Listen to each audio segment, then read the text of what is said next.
Hello students, ये chapter हमारा complete हो चुका है। रियल नंबर्स हमने सारे क्वेश्चंस एनसीईआरटी के देख लिए हैं। जो आसान वाले क्वेश्चंस थे वो मैंने तुम्हारी प्रैक्टिस के लिए छोड़ दिए हैं। और मैंने यह भी कहा था कि कोई डाउट हो तो मुझसे पूछ सकते हो, फेसबुक पे पूछ सकते हो, यूट्यूब पे पूछ सकते हो, या मुझे कमेंट कर सकते हो वीडियो में। इस वीडियो में अब हम लोग वो सारे क्वेश्चंस देखेंगे जो कि बोर्ड में आ चुके हैं। जाहिर सी बात है, जो क्वेश्चन बोर्ड में आ चुके हैं वो हमारे लिए बहुत इंपॉर्टेंट है। इस स्क्रीन पे 5 क्वेश्चंस है, अगली स्क्रीन पे 6 क्वेश्चंस और है। टोटल 11 क्वेश्चन है जो पिछले 3-4 साल में बोर्ड्स में आए हैं।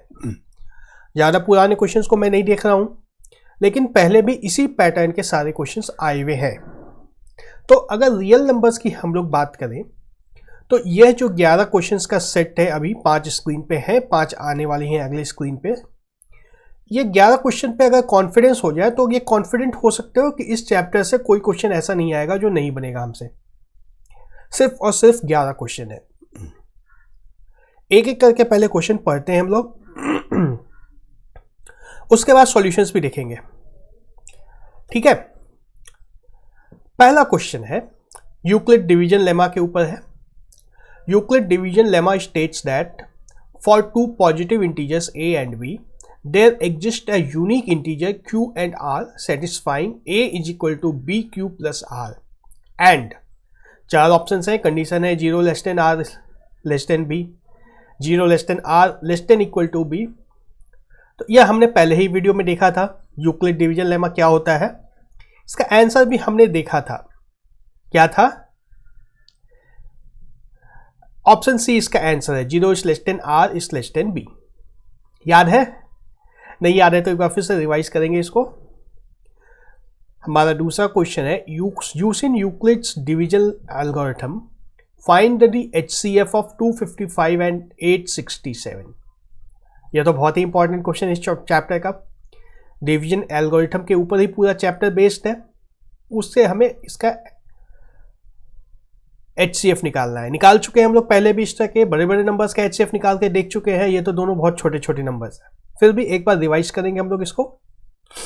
तीसरा क्वेश्चन है so that any positive integer is of the form 4q + 1 और 4q + 3 for some integer q। NCERT book का क्वेश्चन है, हमने वीडियो में भी कवर किया है, यह आ भी चुका है। और एक इसी टाइप का क्वेश्चन था 2q + 1 या 2q, याद आ रहा है? इस तरह के 2 क्वेश्चन है बुक में, दोनों क्वेश्चंस आए हुए हैं। एक क्वेश्चन मैंने यहां पे पिक किया अभी।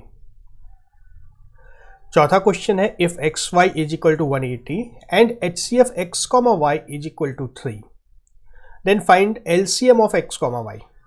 बहुत ही स्ट्रेट फॉरवर्ड क्वेश्चन है। xy = HCF × LCM होता है, आराम से हमें LCM निकल जाएगा 60। ठीक है, देखेंगे इसको भी डिटेल में हम लोग। The sum of exponents of prime factors in prime factorization of 196 is। Factorise करना हम लोग देख ही चुके हैं, बहुत आसान है। यह भी सबसे आसान क्वेश्चन इस 5 में इसी को बोल सकते हैं। ठीक है, इसका भी सॉल्यूशन हम लोग देखेंगे। छठा question, the decimal representation of 14587 divide by 2 × 5 to the power 4 will terminate after how many decimal places. ये क्वेश्चन हमने डायरेक्टली सॉल्व नहीं किया था, लेकिन लगभग सॉल्व कर चुके हैं हम लोग इस क्वेश्चन को। ठीक है, इसका सॉल्यूशन भी देखेंगे, डिटेल से देखेंगे, इसको ध्यान से समझना है हमें। 7वां क्वेश्चन है if the HCF of 65 and 117 is expressible in the form of 6m - 117 then the value of m is. और 4 ऑप्शन है। ये क्वेश्चन एप्लीकेशन बेस्ड है। हमने जो सीखा है अब तक उसको अप्लाई करके उसका आंसर निकालना है। ये नया टाइप का क्वेश्चन है। इस तरह के एक एक क्वेश्चन तो कभी भी एक्सपेक्ट कर ही सकते हो, क्योंकि ये आ चुका है इसलिए हम लोग इसको अभी सॉल्व कर लेंगे। अगले साल के लिए हो सकता है इस तरह का भी कोई क्वेश्चन आए जो अभी तक कवर नहीं किया गया है। Question 8, if 2 positive integers p and q are written as a² b³ and a³ b² and a and b are prime numbers, verify LCM in P of Q, P and Q into HCF P and Q is equal to PQ। ऐसा ही question number 5 भी था, पिछले slide पे हम लोग तो देख चुके हैं, और ये दूसरा क्वेश्चन उसी तरह का आ गया है। देखो क्वेश्चन रिपीट होते हैं, ये क्वेश्चन अलग से रखने की जरूरत इसलिए पड़ी चूंकि यहाँ पे पी क्यू है, नंबर्स नहीं है। क्वेश्चन नंबर 5 एक बार फिर से देख लो। अच्छा क्वेश्चन 4 था, एक्स वाई 180 दिया है, HCF 3 दिया है, LCM एक्स वाई निकालना है। तो हमने क्या बात की, HCF इंटू LCM जो होता है वह एक्स वाई के बराबर होता है। सेम कॉन्सेप्ट पे हमारा यह क्वेश्चन भी है, question number 8, LCM into HCF is equal to P into Q, इसी को प्रूव करना है। ठीक है, क्वेश्चन नंबर 9 और 10 किताब के थ्योरम्स हैं। So that square root 5 is irrational और so that 3 square root 2 is irrational. ये नंबर स्क्वायर रूट 5 हो, 2 हो, 3 हो, 7 हो, क्या फर्क पड़ता है, कोई फर्क नहीं पड़ता है, क्वेश्चन यही है। उसी तरह से 3 स्क्वायर रूट 2 भी है, 3 की जगह 4 5 6 कुछ भी आ जाए, 2 की जगह 3 आ जाए, 7 आ जाए, 11 आ जाए, कुछ भी आ जाए, कोई फर्क नहीं पड़ेगा। दोनों किताब एकदम टेक्स्ट बुक से हैं। और इस तरह का एक और क्वेश्चन था टेक्स्ट बुक में, उसमें था 3 minus square root 2 is irrational. ये तीनों क्वेश्चन में से एक क्वेश्चन हर साल आता है, गारंटीड आता है, 5 नंबर में आता है। तो इस दोनों की अगर तैयारी कर लोगे तो 5 नंबर की तैयारी हो गई श्योर शॉट, इसमें कोई डाउट नहीं है। क्वेश्चन थोड़ा सा लेंदी है, मैंने 2 बार 3 बार कवर किया है वीडियोस में, फिर से एक बार इसको हम लोग देखेंगे। और लास्ट क्वेश्चन है, right whether the rational number 3 divide by 3125 has a decimal expansion which is terminating और नॉन टर्मिनेटिंग रिपीटिंग। मतलब ये डिसाइड करना है कि ये रैशनल नंबर तो है ही, डेसिमल एक्सपेंशन टर्मिनेटिंग होगा या नॉन टर्मिनेटिंग होगा, टर्मिनेटिंग या नॉन टर्मिनेटिंग। कंडीशन हम लोग देख चुके हैं आराम से। नीचे इस तरह का फॉर्म अगर आ जाए, 2 इंटू उसका पावर कुछ और 5 इंटू उसका पावर कुछ, इस तरह का फॉर्म अगर डिनोमिनेटर में आता है तो टर्मिनेट हो जाएगा, और ये फॉर्म नहीं आता है तो टर्मिनेट नहीं होगा। तो बेसिकली क्वेश्चन नंबर 6 और 11 बहुत ही मिलते जुलते क्वेश्चन है। ये 11 क्वेश्चन है जिनको अगर कवर कर लेंगे तो इस चैप्टर की तैयारी बोर्ड 2021 के लिए कंप्लीट, इसके अलावा कुछ नहीं चाहिए। और जो कहलगांव में रहने वाले बच्चे हैं उनके लिए अच्छी बात यह है कि वो लोग मुझसे मिलके भी कांटेक्ट कर सकते हैं। मेरा फ़ोन नंबर दिया हुआ है, एड्रेस दिया हुआ है, अगर ज़रूरत हो तो मुझसे कांटेक्ट कर सकते हो। अब हम लोग सभी क्वेश्चंस का सॉल्यूशन देखते हैं एक एक करके। हमारा पहला क्वेश्चन स्क्रीन पे है। Euclid's division lemma states that for 2 positive integers a and b there exists unique integer q and r satisfying a is equal to bq plus r। देखो क्वेश्चन बहुत आसान है, कंडीशन हम लोग निकाल देते हैं, ठीक है। जिनको याद है वो तो आराम से मार सकते हैं, 0 is less than equal to r is less than b, यही कंडीशन होता है। ऑप्शन सी, जिनको याद है बहुत ही आराम से पहले आंसर मार दो, कुछ नहीं सोचना, कुछ नहीं समझना, सीधा किताब में दिया हुआ था। ये सबसे पहली चीज जो 10th की स्टैंडर्ड की किताब में है, यूक्लिड्स डिवीजन लेमा, वो यही है। उसका कंडीशन अब होता है बात ये कि ध्यान नहीं है, प्रॉब्लम यही आएगा कि याद नहीं है किधर में लेस देन है, किधर ग्रेटर देन है, इक्वल टू है या नहीं है, मिस हो रहा है। यही कंफ्यूजन आता है बोर्ड में। एग्जाम का प्रेशर होता है, याद नहीं आता है, या जल्दी जल्दी में टेंशन में इसके बदले कहीं और मार दिए। इस तरह की गलती नहीं होगी अगर समझे रहे होगे क्वेश्चन को तो। मैंने वीडियो में समझाया था, फिर से एक बार ध्यान दो। यहाँ क्या हो रहा है, 2 नंबर हैं ए और बी। ध्यान देना, ये लंबा प्रोसेस नहीं है, ये दिमाग में सेट करने के लिए मैं समझा रहा हूँ सिर्फ। 2 नंबर ए और बी है, ए को बी से डिवाइड करना है ना। तो एक क्वोशिएंट आएगा इनटू बी प्लस रिमाइंडर कुछ आएगा, चलो हटाओ, क्वोशिएंट के बाद रिमाइंडर आएगा। रिमाइंडर नेगेटिव हो सकता है क्या? नहीं हो सकता है। रिमाइंडर नेगेटिव नहीं होता है तो ये ऑप्शन खत्म। मतलब रिमाइंडर जब भी होगा 0 के बड़ा होगा, 0 से छोटा नहीं हो सकता है। इक्वल टू 0 हो सकता है रिमाइंडर? बिल्कुल हो सकता है, रिमाइंडर 0 आ ही सकता है। और रिमाइंडर जो है वो b से तो छोटा होगा ना, इससे तो छोटा ही होगा, रिमाइंडर हमेशा छोटा नंबर होता है, तो b से छोटा होगा। तो हमारे पास क्या आया, रिमाइंडर ग्रेटर देन 0 है, रिमाइंडर लेस देन b है, और रिमाइंडर इक्वल टू 0 भी हो सकता है ना। ये दोनों तो सेटिस्फाई होना ही होना है, ये भी हो सकता है। तो इस तीनों को कल मर्ज करेंगे तो क्या आएगा, 0 is less than equal to r is less than b। ठीक है, याद नहीं हो तो घबराना नहीं है, निकल जाएगा। अगर कॉन्सेप्ट समझा हुआ है तो निकल जाएगा। एक एग्जाम्पल लेके भी चेक कर सकते हो, कोई भी एक एग्जाम्पल लेके चेक कर सकते हो। सेकेंड क्वेश्चन पे है, समझ में आ रहा है ये? दूसरा question, using Euclid's division algorithm find the HCF of 255 and 867। बहुत ही आसान था। ये बड़ा नंबर जो है 867, इसको लिखना है 255 इंटू समथिंग, कुछ तो आना चाहिए, 3 आएगा यहाँ पे, डिवाइड करके चेक कर सकते हो अगर डाउट हो तो, प्लस रिमाइंडर। रिमाइंडर जो होगा वो कितना होगा, 102।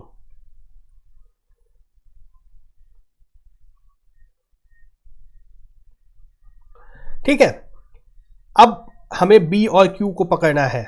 b यह है, b और r को पकड़ना है, इसको इग्नोर करना है, q को इग्नोर करना है। यह हमारा c था, यह d था, ये q था, ये r था। ये हमारा q जो है ये इग्नोर होता जाएगा, इसको ध्यान नहीं देना है। b और d और r को पकड़ना है, तो d लिख दिया 255 इज इक्वल टू 102 गुना कितना होगा, 2 प्लस 51। फिर से q को इग्नोर करना है, d और r को पकड़ लेना है। 102 is equal to 51 into 2 plus 0। आज 0 आ गया तो मतलब हमारा HCF मिल चुका है। HCF क्या है, 51। HCF is equal to 51। Simple है। कंफ्यूजन बस यही रखना है कि D को यूज करना है, Q को इग्नोर करना है। R तो यूज होगा ही होगा, इसी दोनों में कंफ्यूजन हो सकता है, D और Q में। Q को इग्नोर करना है, गलत नहीं करना है, एकदम साफ सुथरा लिखना है। अगर घचपच करके लिखोगे तो कहाँ पे D है कहाँ पे Q उठा लिया, गड़बड़ हो सकती है। क्लियर कट लिखोगे अगर, एकदम लिख दो यहाँ पे C ये है, D ये है, Q ये है, R ये है, तो फिर गलत नहीं होगा। Q है, Q के नीचे Q लिखते जाना हर बार और उसको इग्नोर करते जाना है। हमें D को लेके चलना है आगे, उससे हमारा आंसर आएगा लास्ट में। ठीक है, थर्ड क्वेश्चन पे आते हैं। So that any positive odd integer is of the form 4q plus 1 or 4q plus 3 for some integer q। देखो किताब में दिया हुआ था ये क्वेश्चन,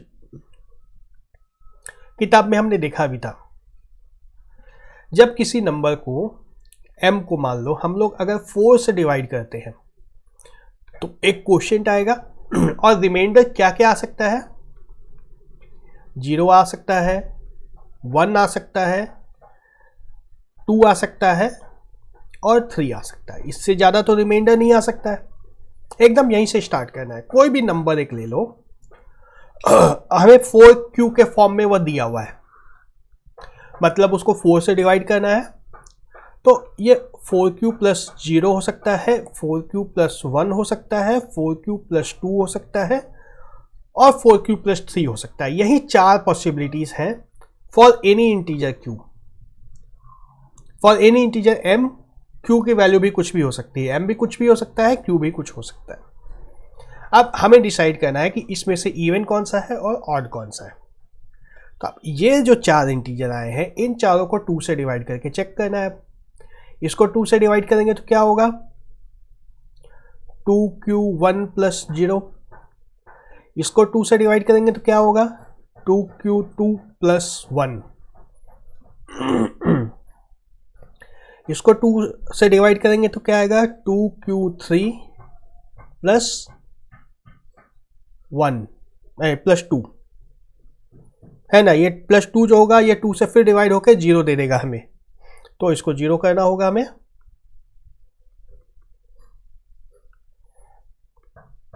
और इसको जब 2 से डिवाइड करेंगे तो आ जाएगा 2q3 प्लस 3 जो है 3 को भी 2 से डिवाइड करना होगा, है ना। तो इस 3 को जब 2 से डिवाइड करेंगे तो कुछ क्वोशिएंट आएगा और रिमाइंडर 1 आएगा, तो यहाँ पे भी हमारा रिमाइंडर 1 हुआ। तब यह नंबर जो है ये ऑड है या इवन है? इवन है, एकदम डेफिनेशन है, 2 का मल्टीपल है, इवन है। यह नंबर जो है ये ऑड है, ये भी इवन है, दोनों तो सेम ही है, इवन है। और यह जो लास्ट वाला है यह ऑड है। तो ऑड नंबर कहां पे आए? 2q प्लस 1, 2q प्लस 3, और इसको जब इस फॉर्म में लाएंगे तो क्या होगा 4q प्लस 1 या 4q प्लस 3। इसी दो पॉसिबिलिटीज में हमें ऑड नंबर मिल सकता है। क्लियर है? ये क्वेश्चन समझने का है, ऐसे नहीं बनेगा ये क्वेश्चन। क्वेश्चन को देखो, वीडियो पॉज करो, फिर से देखो अगर नहीं समझ में आया है तो, और नहीं समझ में आया तो मुझसे कांटेक्ट करो, कहां पे दिक्कत हो रही है मुझे बताओ तो मैं समझा दूंगा। ठीक है? ये क्वेश्चन कॉन्सेप्चुअल है, बिल्कुल कॉन्सेप्ट बेसिक में लग रहा है, इसमें रटने से ये नहीं बनेगा। अगर रट लोगे इसको तो यह तो बन जाएगा 4 की जगह अगर 5q पूछ दिया तब फिर अटक जाओगे, है ना। तो इस क्वेश्चन को रटना नहीं है, इसको समझना है, बिल्कुल अच्छे से धीरे धीरे स्टेप बाय स्टेप समझना है, कॉपी पे लिख के प्रैक्टिस करना है।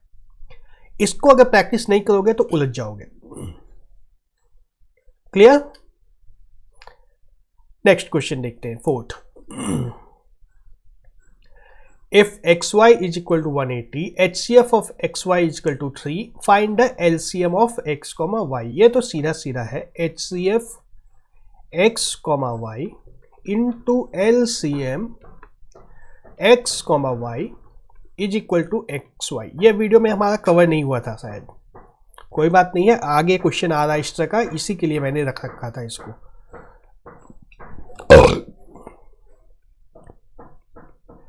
वैल्यूज डाल दो। HCF की वैल्यू 3 दी हुई है, LCM की वैल्यू हमें निकालना है, XY की वैल्यू क्या दी हुई है 180, 3 को कैंसिल करा दो 60, LCM x, y is equal to 60। Overall question था ये 1 नंबर का। अगर 1 से ज्यादा नंबर में आता है मतलब लॉटरी निकल गई है। याद यही रखना है, यही हमारा फॉर्मूला है जिसको याद रखना है, HCF into LCM is equal to product of the numbers.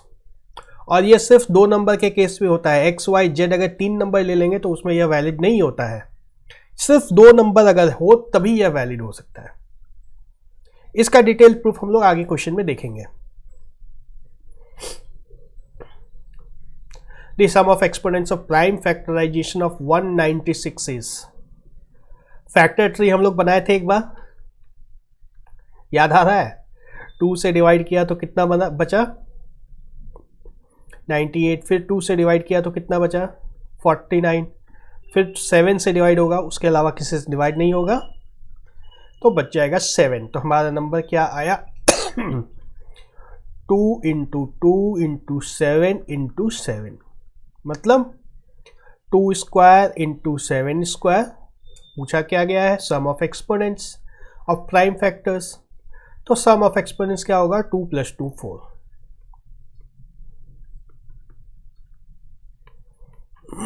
ये सीधा सीधा क्वेश्चन हमने कवर नहीं किया था वीडियो में, लेकिन फैक्टर ट्री हमने बनाना देखा था।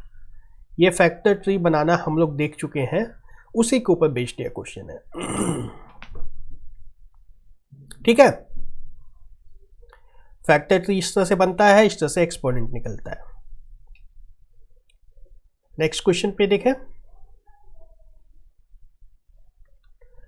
The decimal representation of 14587 divided by 2 into 5 to the power 4 will terminate after how many decimal places? ये क्वेश्चन इस तरह का तो हमने नहीं देखा था, लेकिन हमने क्या देखा था एग्जाम में, वीडियो में हमने क्या सीखा है, अगर इस तरह का नंबर है नीचे अगर 2 to the power m into 5 to the power n है, तो मतलब क्या है, टर्मिनेटिंग होगा ना। और इसके प्रूफ में हमने क्या देखा था कि दोनों के पावर को अगर बराबर कर देते हैं हम लोग, यहाँ पे बराबर करने के लिए क्या करना होगा, 2 क्यूब से मल्टीप्लाई करना होगा ऊपर और नीचे, तो क्या आता है 14587 इंटू 2 क्यूब, मल्टीप्लाई मत करना, इसको मल्टीप्लाई करने में समय लगेगा सिर्फ। नीचे क्या आ गया 2 to the power 4 into 5 to the power 4, ये कितना हो जाएगा 10 टू द पावर 4।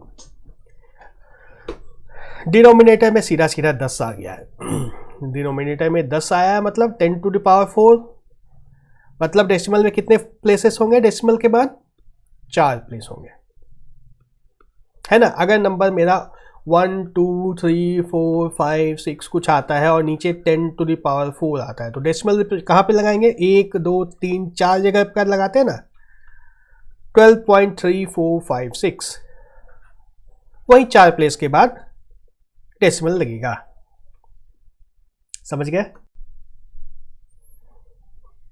7वां क्वेश्चन,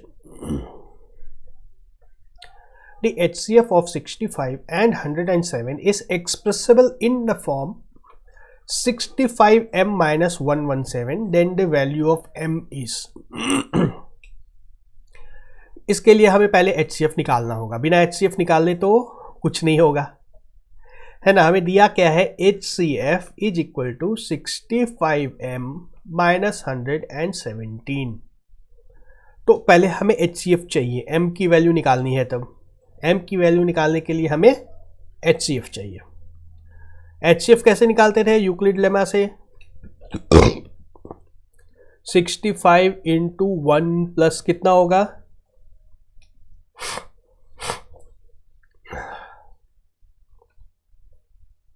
फिर 65 और 52 को यूज करना है इसमें,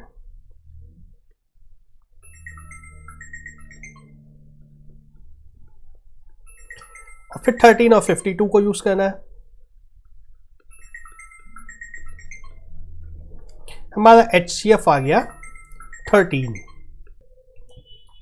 HCF हमारा आ गया 13। अब इसको लिख दो इस फॉर्म में, हमारा क्या है 13 is equal to 65m minus 117। इस इक्वेशन को हम लोग आराम से सॉल्व कर सकते हैं। 65m is equal to 117 plus 13 is equal to 130, मतलब m की वैल्यू निकालेंगे तो 130 को 65 से डिवाइड करना होगा, इज इक्वल टू 2। ठीक है, ऑप्शन बी। समझ में आ रहा है, हमें HCF निकालना था इस क्वेश्चन में, क्वेश्चन को पढ़ के समझना है, समझने के बाद हमें HCF निकाल लेना है पहले, HCF निकालने के बाद इस इक्वेशन को सॉल्व करनी है ना, और कुछ नहीं करना है, बहुत आसान है क्वेश्चन। अगर समझ जाओगे कि इस तरह का इक्वेशन एक बनाना है जो कि क्वेश्चन में दिया हुआ ही है, क्वेश्चन में दिया हुआ है इक्वेशन, इसी क्वेश्चन को बनाना है और इसको सॉल्व करने के लिए हमें HCF की जरूरत है। HCF निकाल लो, क्वेश्चन हमारा बन गया।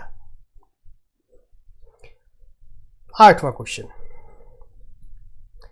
2 positive integers P and Q are written, P की वैल्यू क्या दी है, a square into B cube, Q की वैल्यू क्या दी है, a क्यूब इंटू बी।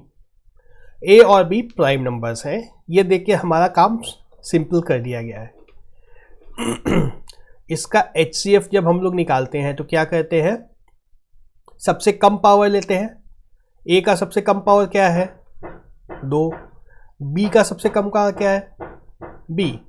देखो इस फॉर्म में HCF निकाल लेना है हमें, है ना, क्वेश्चन में जो पूछा गया है वही कर देना है। हमें HCF निकाल देना है, LCM निकाल देना है और PQ निकाल देना है, मल्टीप्लाई करके देख लो आता है या नहीं बराबर। तो HCF हमने निकाल दिया, A और B जो दोनों प्राइम फैक्टर्स हैं, दोनों का मिनिमम पावर ले लिया। A का पावर ले लिया 2, कम 2 है, 2 और 3 में मिनिमम 2 है।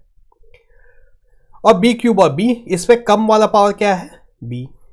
उसी तरह से एलसीएम ले लेना है। अब हमें एलसीएम में हमें क्या चाहिए था, ज़्यादा पावर लेना है। ए का ज़्यादा पावर कहाँ है, ये है ए क्यूब, और बी का भी ज़्यादा पावर में बी क्यूब है। तो हमें एलसीएम और एचसीएफ मिल गया, और पी क्यू तो दिया हुआ ही है। तो एलसीएम इंटू एचसीएफ अगर करेंगे तो क्या आएगा, A square B into A cube B cube is equal to A5B4, और P इंटू क्यू यदि किया जाए तो क्या आएगा, A square B cube into A cube B, यह भी आ गया A5B4। मतलब दोनों बराबर हैं, HCF into LCM is equal to P into Q. यही क्वेश्चन हम लोग एक पहले देखे थे, उसमें सीधा सीधा नंबर दिया था, ये सब नहीं दिया हुआ था, डायरेक्टली हमें नंबर दिया हुआ था। याद आ रहा है, HCF हमें दिया हुआ था 3, P इंटू क्यू दिया था 180, LCM हमें निकालना था। बिल्कुल सेम क्वेश्चन था। ये चूंकि A और B के फॉर्म में दिया है तो थोड़ा सा यह कॉम्प्लेक्स है। नेक्स्ट क्वेश्चन देखते हैं, 9th। So that square root 5 is irrational. इसका प्रूफ बताना है क्या, वीडियो में मैंने बहुत बार बताया इसका प्रूफ। तो क्या कहते थे हम लोग, कॉन्ट्राडिक्शन से इसको प्रूफ करते थे। Let square root 5 is rational, एकदम पूरा रटने वाला है ये क्वेश्चन, तो याद कर लो, स्टेप बाय स्टेप याद कर लो। This implies square root 5 is equal to A by B, where A and B are co-prime। मतलब A और B में कोई कॉमन फैक्टर नहीं है। फिर स्क्वायरिंग बोथ साइड्स, याद आ रहा है, एकदम याद करना है, इसको छोड़ना नहीं है। इसको अगर छोड़ोगे मतलब 5 नंबर गया, याद नहीं करोगे तो यह नहीं बनेगा। स्क्वायरिंग बोथ साइड्स हमें क्या मिलता है, 5 is equal to A square divide by B square. This implies 5b square is equal to A square. This implies 5 is a factor of A square. और हम लोग एक थ्योरम पढ़ चुके हैं, if 5 is a factor of A square, 5 is a factor of A. यह theorem हम लोग पढ़ ही चुके हैं। तब इसका मतलब क्या है, 5 ए इज इक्वल टू हम लोग 5c लिख सकते हैं। यह हमारा इक्वेशन 1 था।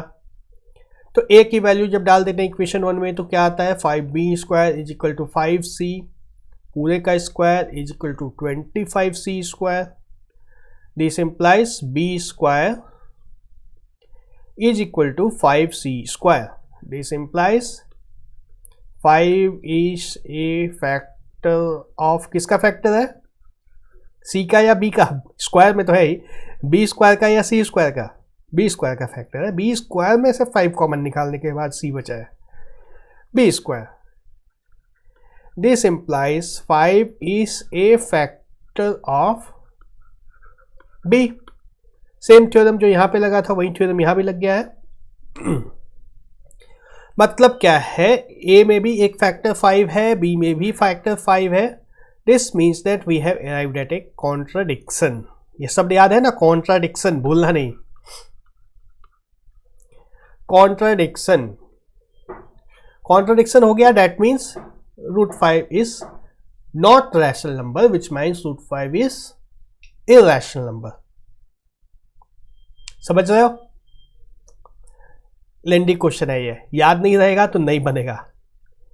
याद कर लो इसको, एकदम याद कर लो, एग्जाम में आएगा, बहुत बहुत अधिक चांसेस है एग्जाम में आने के, इसको याद कर लो।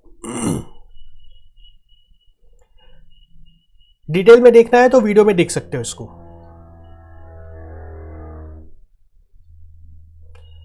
दसवां क्वेश्चन है, so that 3 square root 2 is rational, irrational sorry. यह भी हम लोग वीडियो में कवर कर चुके हैं। ये भी कॉन्ट्रडिक्शन से होता है।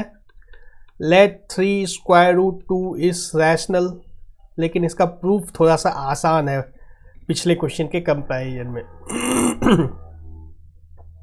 तो ये क्या होता है, 3 square root 2 is equal to A by B आ गया। इसका मतलब हम लोग जानते हैं square root 2 is equal to A divide by 3b, है ना। और इसमें we know square root 2 is irrational.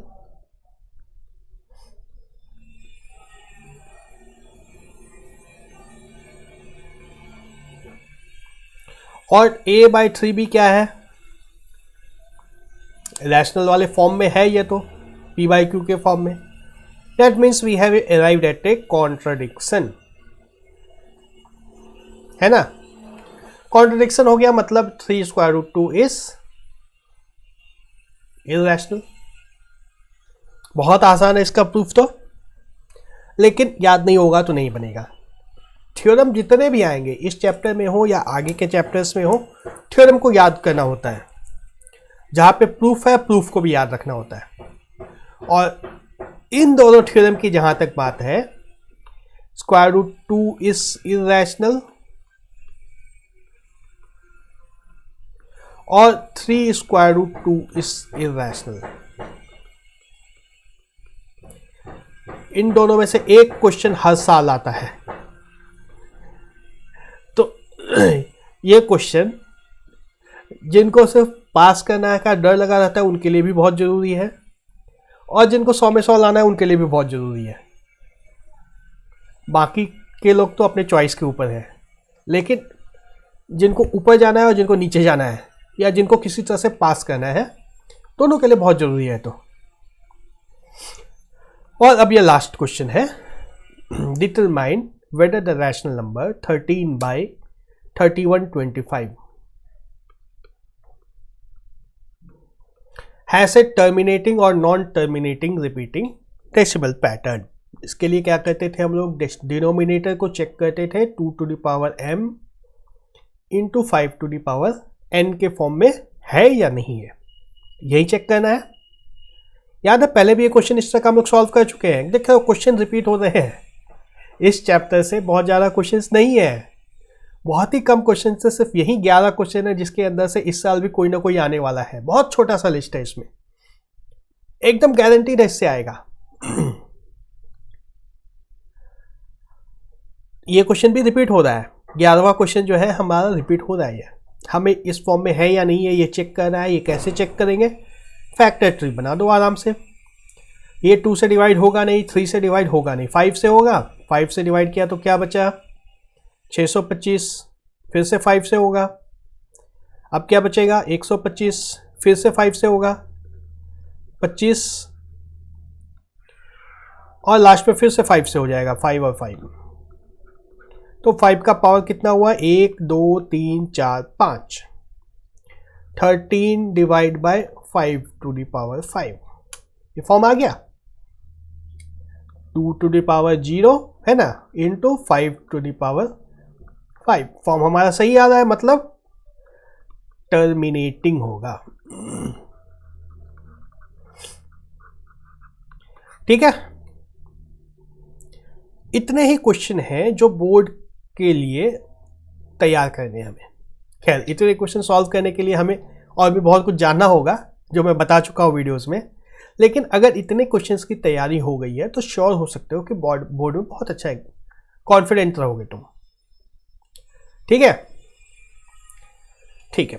जिनको मुझसे कांटेक्ट करना है, स्क्रीन के टॉप राइट कॉर्नर में मेरा फ़ोन नंबर दिया हुआ है। क्लासरूम कोचिंग के लिए मुझसे कॉल कर सकते हो। क्लासेस होंगी कहलगांव में पुलिस स्टेशन के सामने।